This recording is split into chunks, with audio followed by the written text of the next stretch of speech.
Dante's Divine Comedy, Inferno, Canto 11. Upon the margin of a lofty bank, which great rocks broken in a circle made, we came upon a still more cruel throng, and there, by reason of the horrible excess of stench the deep abyss throws out, we drew ourselves aside behind the cover of a great tomb, whereon I saw a writing which said, Pope Anastasius I hold, whom out of the right way Photinus drew.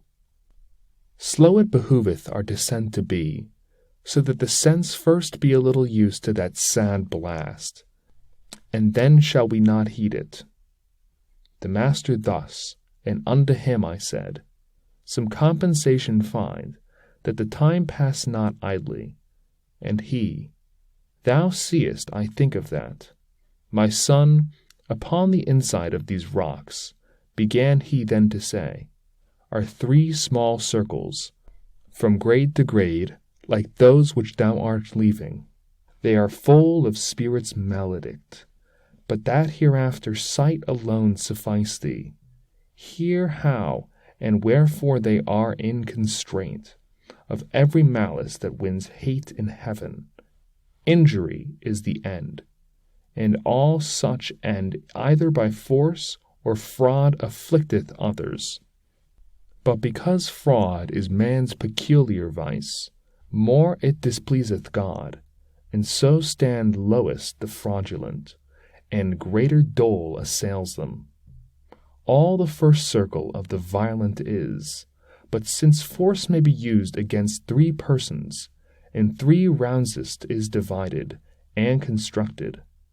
To God, to ourselves, and to our neighbor can we use force, I say on them and on their things, as thou shalt hear with reason manifest. A death by violence and painful wounds are to our neighbor given, and in his substance ruin, and arson, and injurious levies, whence homicides, and he who smites unjustly, marauders and freebooters, the first round tormenteth all, in diverse companies. Man may lay violent hands upon himself and his own goods, and therefore in the second round must perforce without avail repent. Whoever of your world deprives himself, who gains and dissipates his property, and weepeth there, where he should jocund be. Violence can be done the deity, in heart denying and blaspheming him, and by disdaining nature and her bounty. And for this reason doth the smallest round seal with its signet Sodom and Cahors, and who, disdaining God, speaks from the heart. Fraud, wherewithal, is every conscience stung. A man may practice upon him who trusts, and him who doth no confidence imburse. This latter mode, it would appear, dissevers only the bond of love which nature makes, wherefore within the second circle nestle hypocrisy, flattery, and who deals in magic, falsification, theft, and simony, panderers and barraters, and like filth. By the other mode, forgotten is that love which nature makes, and what is after added, from which there is a special faith engendered. Hence in the smallest circle, where the point is of the universe, upon which this is seated, whoe'er betrays forever is consumed. And I, my master, clear enough proceeds thy reasoning, and full well distinguishes this cavern and the people who possess it.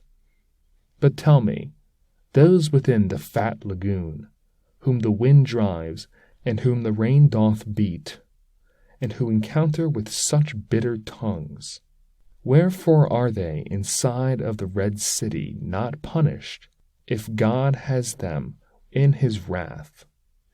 And if he has not, wherefore in such fashion? And unto me he said, Why wanders so thine intellect from that which is wont? Or sooth Thy mind, where is it elsewhere looking?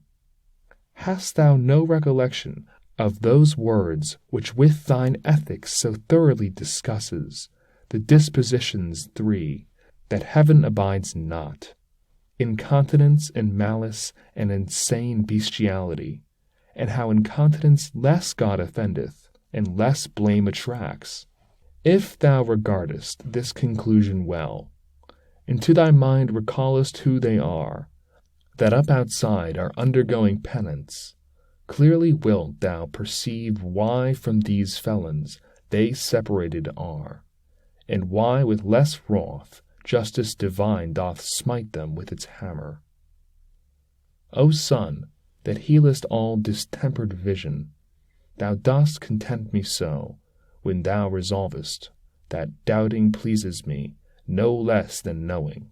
Once more a little backward turn thee, said I.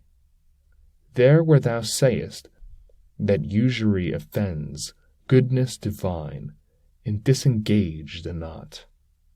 Philosophy, he said, to him who heeds it, noteth not only in one place alone, after what manner nature takes her course from intellect divine and from its art.